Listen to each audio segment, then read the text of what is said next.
Boa noite. A vida do PSD Madeira está a ser marcada pela luta interna pela presidência do partido. As duas moções estão apresentadas, as críticas partem de ambos os lados.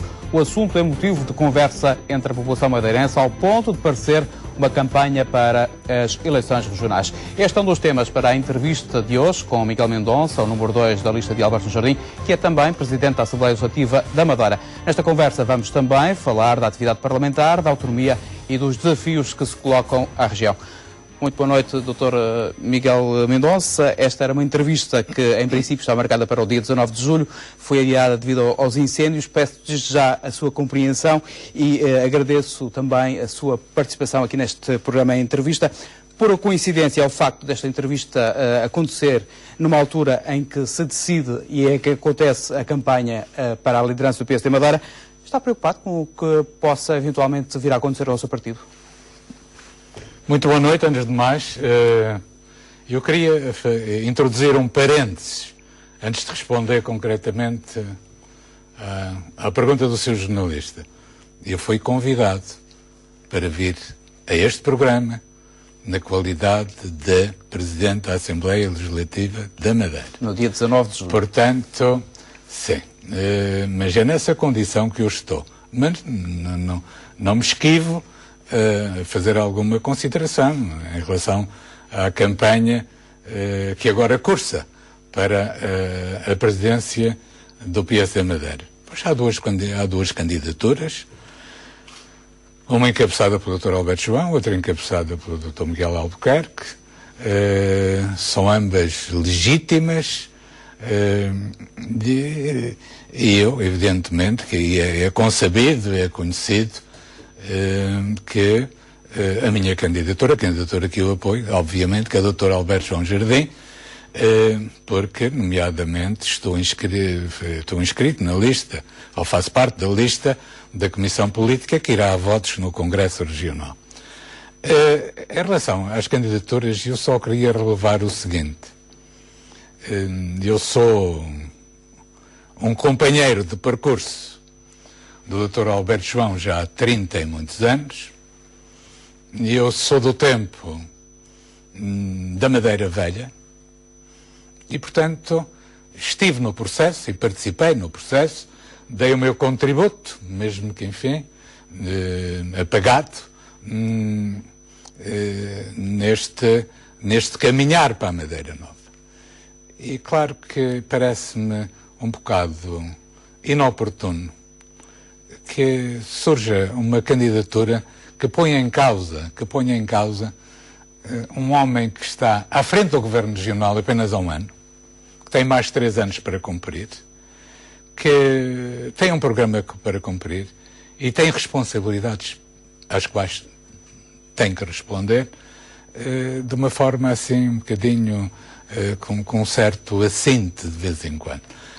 Eu quero dizer que o Dr. Alberto João Jardim, na minha leitura, por aquilo que comprovei nele ao longo de todos estes anos, é um homem que se devotou de corpo inteiro e de alma e coração à Madeira e portanto, que merece concluir o seu mandato e chegar ao fim do seu mandato. O seu apoio ao Dr. Alberto Jardim é um apoio incondicional, digamos assim? É um apoio incondicional, e devo-lhe dizer, eu tenho uma grande admiração pelo Dr. Alberto João Jardim, porque, como disse há pouco, assisti a todo o percurso político, da vida política do Dr. Alberto João Jardim. E assisti às batalhas que ele travou, a todas as batalhas praticamente que ele travou, em prol da Madeira. E, na minha leitura, ele é um homem que surgiu na minha geração. E é dos homens que aparece de vez em quando numa geração. Eu tenho uma grande admiração pelo Dr. Alberto João Jardim, e uma grande estima pelo Dr. Alberto João Jardim, e de facto vou-me empenhar na campanha pelo Dr. Alberto João Jardim. Se o doutor considera que este não era um momento oportuno, qual seria o momento oportuno para fazer a transição, digamos assim, ou para haver o tal congresso em que se dava a saída do Dr. Alberto Jardim? Daqui a 3 anos? Acho que em 2014 há um congresso, não é? E vai acontecer esse congresso em 2014? Penso que sim, que acontecerá, e também penso que surgirão mais candidaturas. E penso que surgirão mais candidaturas.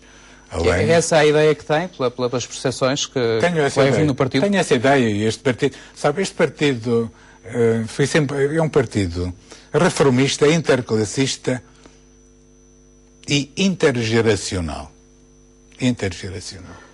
E, portanto, há uma bandeira que anda desfraldada que é um tanto gerontoclasta, digamos assim. Vamos acabar com os velhos. Mas este partido, enfim, eu estou neste partido há muitos anos, como há de compreender, e assisti a muitos congressos nacionais, e houve sempre um tratamento de deferência, porque, enfim, fazem parte do património humano. As pessoas de mais idade também fazem parte do património humano deste partido. E este partido teve sempre, não é? Teve sempre essa sabedoria, teve sempre a sabedoria de conciliar a experiência dos mais velhos com, enfim, com a vontade e com a pujança dos mais novos. E creio que isso vai voltar a acontecer, porque é uma marca. Essa é uma marca do PSD e do PSD Madeira. Como deputado mais antigo do Parlamento, sendo-se ameaçado neste acabar dos mais velhos, como disse ainda há bocadinho? Não, sabe, eu tenho uma definição que em política deve estar preparado para entrar e preparado para sair. E que em política, enfim, aqueles que têm poder decisório no âmbito partidário, o grande problema, a grande dificuldade que se coloca a essas pessoas é de conseguir gerir aqueles que querem entrar com aqueles que não querem sair. De maneira que eu acho que a norma é esta, é uma boa norma. Em política não há sempre nem nunca, como na vida, e deve estar disponível para qualquer eventualidade. O Sr. Doutor ontem acusou a candidatura de Miguel Albuquerque de estar um pouco agressiva, digamos assim, nesta campanha. Não acha que essa agressividade parte de ambos os lados? Senhor jornalista, eu compreendo o seu interesse em irmos por aí, mas eu não vou por aí. Eu não vou por aí e não vou aproveitar este espaço para exordir, seja em quem for. Eu já disse qual é a minha posição e aduzi as razões. Não tinha que as aduzir, mas aduzi as razões porque sou albertista, sou jardinista e portanto, eu não queria fazer mais considerações ou mais comentários acerca da campanha. O Sr. Doutor já disse que o Dr. Alberto Jardim devia fazer mais de 3 anos, ou completar o mandato como Presidente do Governo Regional. Isto quer dizer que se o Dr. Miguel Albuquerque vencer as eleições, vencer esta corrida à liderança do PSD, tem de haver obrigatoriamente eleições regionais? Não, eu peço desculpa, mas eu considero isso, com o devido respeito, considero isso, enfim, um disparate. Não digo mais nada, considero um disparate. Temos maioria absoluta no Parlamento, acho que não devemos pôr em causa essa maioria absoluta que temos no Parlamento. Não nos devemos expor, o PSD Madeira não se deve expor a ir a votos novamente e correr o risco de não conseguir a maioria absoluta e ter que se render a uma coligação com outro partido. Isso quer dizer que vamos ter um partido, digamos assim, um partido dividido? Não, eu penso que o partido poderá estar partido, enfim, no calor da campanha, mas depois as coisas voltarão ao seu bom lugar, digamos, voltarão ao clima de unidade, sem que isso impeça que haja opiniões díspares, diversas, e também há lugares próprios para as pessoas expressarem as opiniões divergentes, também aos lugares próprios. Os partidos têm as suas sedes de discordância, onde se pode manifestar discordância. Agora, evidentemente que ser militante de um partido coarta um tanto a liberdade de se poder dizer sobre o partido aquilo que se quer dizer na praça pública. Aliás, na moção do outro partido, logo na segunda folha, creio eu, vem lá o propósito e estou a falar da moção do outro partido, de as coisas do partido, os assuntos que dizem respeito ao partido, serem falados dentro do partido. Subscrevo totalmente essa intenção, mas não é para isso que parece que está a acontecer. E se o Dr. Miguel quer perder as eleições, pode ser expulso do partido? Acha que isso deve ser um assunto para discutir dentro do partido? Não, eu penso que não. No dia 2 de novembro acontece então a grande decisão, a grande escolha. Como número 2 da lista do Dr. Alberto Jardim, o que é que pede aos militantes? Que vão votar. Espero uma grande participação. Espero que vão votar, que vão ter consciência e que não esqueçam o que foi feito na Madeira. Dr. Miguel... E por quem foi feito? Dr. Miguel Mendonça, falamos agora um pouco da autonomia da Madeira. O PSD tem dito sempre que a Madeira precisa de mais autonomia. O senhor faz parte do partido da maioria. Que autonomia é esta que deseja o PSD Madeira? É sempre uma forma muito simples que eu penso que o Partido Social Democrata vai apresentar em breve, em proposta de revisão constitucional. Nós não somos parte no processo de revisão constitucional, mas o que ocorre é que sempre que há uma revisão constitucional, e já houve 7, o Partido Social Democrata avança com propostas que depois são avocadas pelos deputados da Assembleia da República como propostas de emenda ao texto que está em discussão na altura. O Partido Social Democrata é que nós tivemos 7 revisões constitucionais, mas tivemos 2 revisões constitucionais que foram especialmente dirigidas às autonomias. Tivemos uma revisão constitucional em 1997 e tivemos uma revisão constitucional em 2004 que foi até apelidada de revisão para as autonomias. A revisão de 1997 deu-nos, de facto, uma certa abertura, ou antes, deu-nos a ilusão que nós íamos reforçar o nosso poder legislativo com a inclusão no texto constitucional de 1997 de uma elencagem de matérias de interesse específico. Portanto, sobre essas matérias nós podíamos legislar à vontade, desde que respeitássemos, evidentemente, as matérias que estão sob reserva de competência legislativa exclusiva dos órgãos de soberania. Eu não quero avançar muito neste, que isto é uma conversa muito técnica, mas a verdade é que, apesar de termos essa elencagem e termos, portanto, uma grelha de matérias sobre as quais nós poderíamos legislar, o Tribunal Constitucional, na sua jurisprudência restritiva, cortava-nos sempre essa competência, ou esse reforço de competência. Porque o Tribunal Constitucional tem uma visão unitarista do Estado portanto, aliás está vertido na Constituição que o Estado português é um Estado unitário. E isso foi muito discutido em 1966, logo na primeira revisão, logo na primeira Constituição, os legisladores constituintes discutiram muito isso. Como é que se havia de definir o Estado português, um Estado unitário, um Estado com regiões autónomas, um Estado regional, isso foi muito discutido. E por figuras, enfim, eminentes da área do direito constitucional e que eram deputados na altura. Quer dizer, e a noção que prevaleceu e que ficou feita de Portugal é um Estado unitário. Mas nós não somos unitários. Nós temos 3 parlamentos, temos competências que estão absolutamente atribuídas aos parlamentos regionais. Portanto, há aqui uma diferenciação, não há aqui um unitarismo.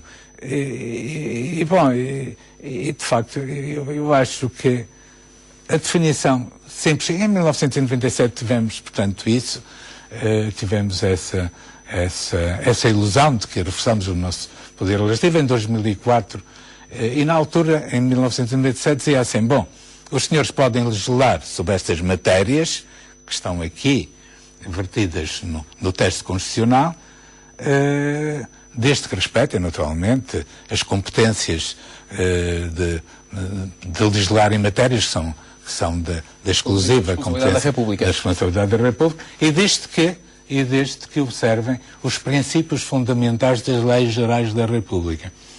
Porque há uma coisa, antes de 1997, todos os decretos-leis, portanto, elaborados pelo Governo da República, e as leis da República eram decretadas como leis gerais da República. E, por definição, as leis gerais da República são leis que são aplicáveis a todo o território nacional. Nós somos território nacional. E isso, de facto, bloqueava de uma maneira muito evidente a nossa capacidade legislativa e o nosso poder legislativo. Então, em 2007, disseram assim, nessa revisão, disseram, não, esta coisa de vocês terem que observar as leis gerais da República acaba e vocês o que têm que observar é os princípios fundamentais das leis gerais da República. Vocês podem legislar sobre essas matérias que vos damos e consideramos do vosso interesse específico, mas têm que respeitar os princípios fundamentais das leis gerais da República. Simplesmente nunca veio a ser definido pelo Tribunal Constitucional, ou fosse por quem fosse, o que é que eram os princípios fundamentais das leis gerais da República. Eu quero dizer que nada mudou. Quer dizer que nada mudou, exatamente. E então, depois veio 2004. A revisão de 2004, foi a tal revisão dita que é a revisão para as autonomias. E nessa revisão foi acabada com essa linkagem dos princípios específicos, das matérias de interesse específico, foi acabado com as figuras de leis gerais da República, dos princípios fundamentais das leis da República. Isso acabou e o Parlamento ficou apenas limitado no seu poder legislativo à Constituição e ao respeito pelas matérias da competência legislativa exclusiva dos órgãos. Presidente, acha que o Parlamento pode ter ainda mais poder? Bem, mas eu acho que... Mas vamos chegar agora, vou responder à pergunta que me fez. Aquilo que nós queremos não é que nos elenquem mais matérias de interesse específico.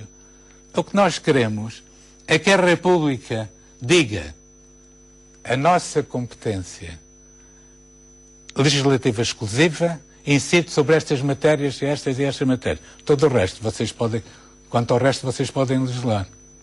Era um poder fiscal próprio, como defende o PSD? Sim, naturalmente, sim. Naturalmente. Quais eram as mais-valias? E por isso é que eu digo, quando se fala enfim, e muitas vezes é falado na revisão do Estatuto Político Administrativo, bom, o Estatuto Político Administrativo que está, na sua redação, está desatualizado, mas não conflitua, não é? Não conflitua com a Constituição, porque a Constituição releva e precede o Estatuto Político Administrativo, não é? O que é preciso é, de facto, fazer uma revisão da Constituição. Isso é que é preciso. Uma revisão da Constituição de forma a reformular as autonomias políticas dos Açores e da Madeira, nos dar efetivamente poderes legislativos, competências legislativas mais alargadas e mais realistas e, evidentemente, e competência na área tributária, na área fiscal, que não temos. Eu quero dizer que há uns anos atrás eu pedi ao professor Sousa Franco que fizesse um estudo a meu pedido, e tenho essa competência para pedir, sobre se a região autónoma da Madeira podia alguma vez se autonomizar financeiramente. Nós temos falado muito, enfim, pessoas mais alojadas do que o Centro Internacional. Não chegou a ser concluído porque, entretanto, o professor Sousa Franco faleceu. Mas era um estudo interessante, entrando com todos os vetores e todos os componentes. E onde um componente pesado, um peso pesado, seria naturalmente o Centro Internacional de Negócios, que tem sido muito falado, e cuja enfim, travagem ainda continua no segredo dos deuses e continua a ser quase um segredo mitológico, uma coisa que não se tem acesso. O Sr. Presidente é o Presidente do primeiro órgão de governo próprio da Madeira, é a pessoa mais importante, digamos assim, na governação da região. Tem falado com o Presidente da República e com o Sr. Primeiro-Ministro no sentido de influenciar para essa importância que é o Centro Internacional de Negócios da Madeira? Não tenho. Quer dizer, isto... cada coisa no seu lugar, não é? Evidentemente que essa é uma matéria que é do âmbito do Executivo e não faz sentido, numa conversa, enfim, informal, mas numa conversa formal e especialmente dirigida sobre esse assunto, eu acho que não deve ter. No Dia da Região, o senhor disse que a Madeira vive o maior vilipêndio desde a implantação da autonomia. Que falta de respeito é essa? Tem a ver também um pouco com o Centro Internacional de Negócios da Madeira? Sim, tem a ver com o Centro Internacional de Negócios e tem a ver com com o desrespeito pelo nosso Estatuto Político Administrativo e, inclusivamente, por normas constitucionais. Eu lembro-me que no governo anterior foi decretado um decreto-lei, veio a terreiro e foi aprovado em Conselho de Ministros um decreto-lei que atribuía e que dava ao Governo da República a competência sobre a gestão do domínio público regional. Ora, no texto da Constituição está lá a norma que reporta e atribui ao Governo Regional essa gestão. Enfim, eu neste momento, a sensação que eu tenho, e não é a sensação porque é uma realidade, é que nós vivemos uma autonomia amordaçada.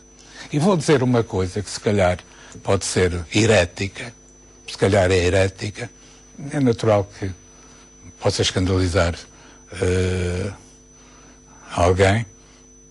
Eu tenho netos em Lisboa e tenho filhos em Lisboa. E como cidadão português, cada vez me sinto mais madeirense. Isso quer dizer o quê, Sr. Doutor? Quer dizer que cada vez me sinto mais madeirense, cada vez me sinto mais autonomista e acho que a fronteira da autonomia vai até à unidade do Estado. Coesão nacional e unidade do Estado. Da autonomia, sobre a autonomia, era possível e desejável a realização de um referendo sobre a autonomia? Acho que era interessante. Acho que era interessante. E que itens é que se podia referendar? Que perguntas é que se podia colocar aos portugueses? Aos madeirenses? A independência também? Se queriam mais autonomia, se não queriam mais autonomia, se achavam que a autonomia era suficiente, se não queriam mais autonomia. Mas à luz da Constituição isso não é possível referendar, não é? Não é possível fazer referendos regionais. Como é que se sai daqui? Como é que se consegue consultar a população? Com uma revisão da Constituição, de que eu falei há pouco, que é muito mais importante do que fazer uma revisão do Estatuto Político Administrativo. Neste referendo à autonomia, ponderava a hipótese de se perguntar aos madeirenses que queriam também a hipótese de serem independentes? Por que não? Porque não se podia perguntar. Porquê? Mas é pecado mortal fazer essa pergunta. A Madeira viveria de forma independente sem precisar do Estado? Não sei só à custa da Zona Franca da Madeira? Não sei se poderia, não é? Não tenho resposta para isso porque não sou um técnico nessa área, não é? Eu não sou um financista, não sou um economista, e, portanto sou um licenciado em medicina, não sou médico porque exerço. Sr. Presidente, falamos agora propriamente do Parlamento madeirense, já conheceu composições parlamentares variadas, formações, com mais e menos partidos, com mais e menos deputados. Que análise faz ao Parlamento que tem neste momento? Faço uma análise pela positiva. Acho que o Parlamento funciona bem. Ninguém é bom juiz em causa própria. Mas eu tenho que dizer que, no que me diz respeito, e naquilo que são as minhas competências, naquilo que devo fazer, que é a observância das normas regimentares, eu acho que o Parlamento funciona bem. Evidentemente que os Parlamentos são caixas de ressonância de acontecimentos, uma ou outra vez bizarros, mas é verdade que os Parlamentos são os patinhos feios, da organização política das nossas sociedades, porque há a ideia de que os Parlamentos são um conjunto, são constituídos por um conjunto de pessoas que fala muito e faz pouco. É essa ideia. Essa ideia é transmitida ao grande público. Não é? Eles falam muito e fazem pouco. Mas em democracia não se pode conceber que não haja Parlamento. Não haja Parlamento. E os Parlamentos trabalham. Simplesmente há um trabalho invisível no Parlamento que não tem o impacto mediático que tem as discussões em plenário, tem os debates em plenário, que são os trabalhos em comissão. E o Sr. Presidente está preocupado com esta imagem, com esta alegada má imagem do Parlamento madeirense? Estou tão preocupado que o ano passado o meu gabinete lançou um programa que foi bem sucedido, que nós tivemos bem o feedback da aceitação do programa. Nas escolas madeirenses? Nas escolas madeirenses. A Assembleia vai à escola. Porque o Parlamento não é o dislate de um deputado, não é a extravagância de um deputado. O Parlamento não é isso. Isso é julgar a árvore, a floresta pela árvore, ou a árvore pela floresta, melhor dito. Não, o Parlamento é o primeiro órgão de governo próprio da região, e é aí que começa e pode acabar a democracia. É no Parlamento. É no Parlamento. E nós, mas de uma maneira geral, os Parlamentos estão assim, e os políticos estão na mão de baixo, mas as sociedades democráticas têm que ter parlamentos, têm que ter políticos. São males, mas são males inevitáveis. Talvez sejam males, mas são males inevitáveis. O Churchill dizia que a democracia não é um regime, nem um regime que se possa considerar bom, mas é dos melhores que há por aí. A suspensão ou a interrupção dos trabalhos parlamentares são a única forma de disciplinar, digamos assim, o deputado José Manuel Coelho? Não, eu penso que, não queria falar do deputado José Manuel Coelho, penso que isso é um fait divers. O Presidente da Assembleia pode e deve chamar a atenção aos deputados. Quando se excedem, pode-lhes retirar o uso da palavra e pode interromper os trabalhos, não é? Entre outras coisas. Mas isso, não vou aqui nesta conversa abordar esse tema, porque eu considero de facto que isso é um fait divers e que está praticamente ultrapassado. Eu penso que isso está... Tem falado com o deputado José Manuel Coelho? Já falei algumas vezes. E ele tem sido compreensivo com os seus pedidos? Tem sido correto, embora uma outra vez no plenário não tenha sido tão correto. Mas eu não vou falar nisso. No final da passada sessão legislativa, o PSD aprovou sozinho um voto de protesto contra a Presidente da Assembleia da República, a Assunção Esteves. Foi uma condenação assumida pelo Parlamento madeirense pelo facto de ter dado um tratamento diferente a José Manuel Coelho. Houve aqui algum incidente institucional entre a Assembleia Legislativa da Madeira e a Assembleia da República? Não, sabe que há conversas que são do âmbito, são do domínio privado. Eu quero dizer que tive uma conversa com a senhora Presidente da Assembleia da República, que já conheço há 15 anos, e que é minha amiga pessoal, não pelo facto de ela ter recebido o Sr. Deputado José Manuel Coelho, porque estava na sua casa e recebe quem quer, obviamente. Cada um recebe na sua casa quem quer. Mas por comentários que lhe foram atribuídos à senhora Presidente da Assembleia da República, depois da audiência que conferiu ao Sr. Deputado José Manuel Coelho. Uma coisa é a audiência ao Sr. Deputado José Manuel Coelho, estava no seu direito pleno de o fazer, como o fez, e outra coisa são comentários que possam envolver a Assembleia Legislativa. E tivemos uma conversa que eu, evidentemente, não vou revelar agora aqui, mas tivemos uma conversa. O relacionamento institucional é bom, então? Sim, é absolutamente normal. Se o Presidente da Assembleia Legislativa da Madeira proibiu o Governo Regional, os serviços, os institutos e empresas públicas sob a sua tutela, de responderem a qualquer iniciativa de inquérito com origem na Assembleia da República, o que é que está aqui em causa? Uma ingerência por parte da Assembleia da República nos poderes que deviam ou que são da região? Pode-me repetir a pergunta? Estou a dizer que a Assembleia Legislativa da Madeira proibiu o Governo Regional, os serviços, institutos e empresas públicas sobre a sua tutela de responderem a qualquer iniciativa de inquérito com origem na Assembleia da República. Já tem algum tempo, mas o que é que estava aqui em causa? Mas isso insere-se e enxerta-se naquilo que eu chamo um estado de autonomia amordaçada. Quer dizer, há invasões intempestivas de competências por parte da República em relação à região autónoma da Madeira. Essa é uma realidade, têm sido invocadas várias razões para que isso possa acontecer, mas eu acho que, do meu ponto de vista como cidadão madeirense e português, porque eu tenho 3 cidadanias, o Jordi Pujol, foi um grande regionalista e foi presidente da Comunidade Autónoma da Catalunha, dizia que tinha 3 cidadanias. A cidadania catalã, a cidadania espanhola e a cidadania europeia. Eu também digo, eu tenho a cidadania madeirense, tenho a cidadania portuguesa e tenho a cidadania europeia. Portanto, a cidadania é conformada pelo nosso hábitat, enfim, pela terra onde nascemos, pela terra onde fomos criados, onde os nossos pais nasceram e foram enterrados, eventualmente, e portanto, eu relevo muito essa condição. Sr. Presidente, que resposta dá ao pedido de verificação da constitucionalidade do regimento da Assembleia Legislativa da Madeira, pedido que foi feito por todos os partidos da oposição que estão unidos naquele chamado Pacto pela Democracia?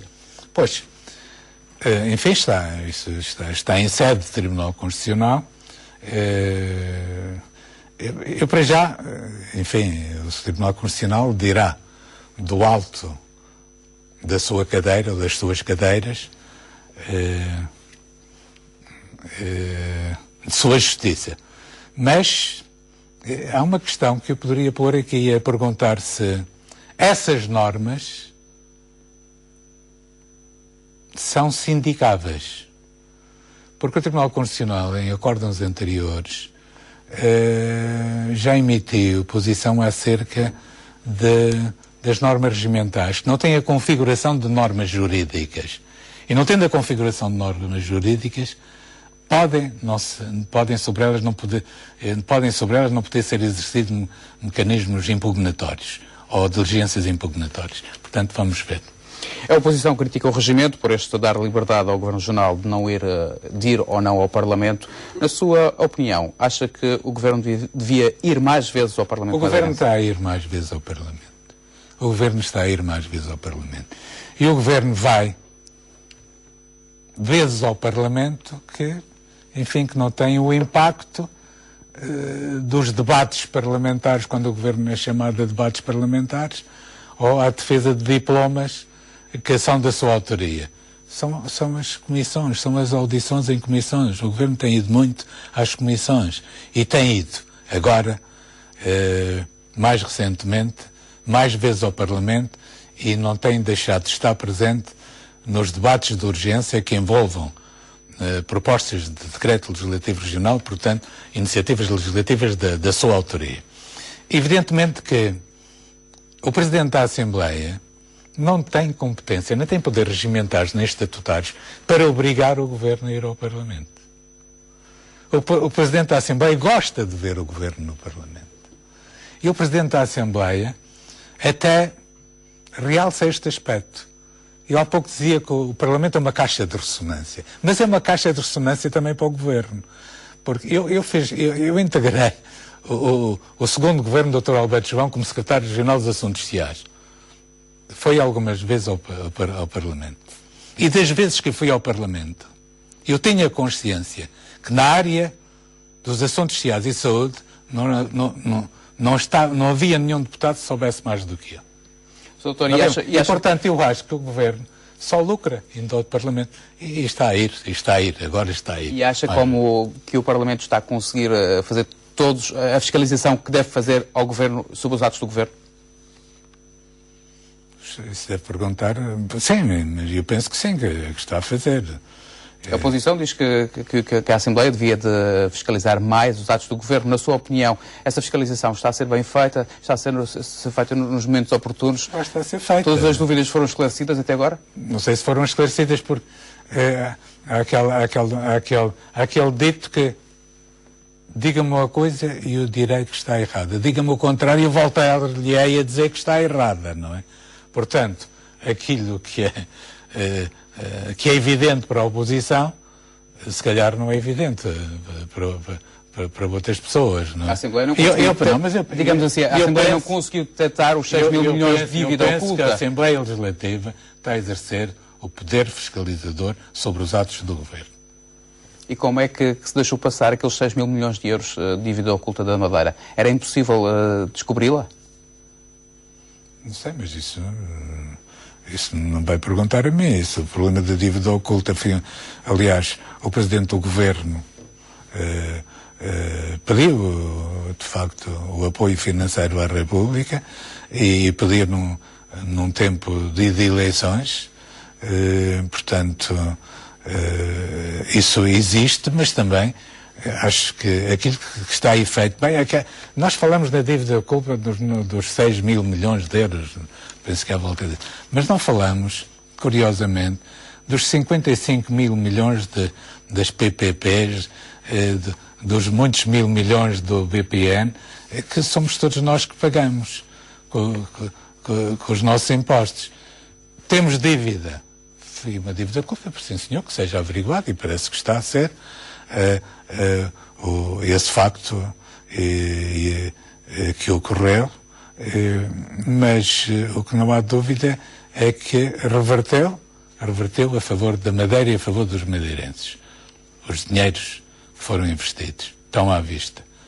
O país e a Madeira estão mergulhados numa crise. Como é que vê estas medidas de austeridade? Está preocupado, Sr. Presidente? As de austeridade são um monstro, não é? É um monstro.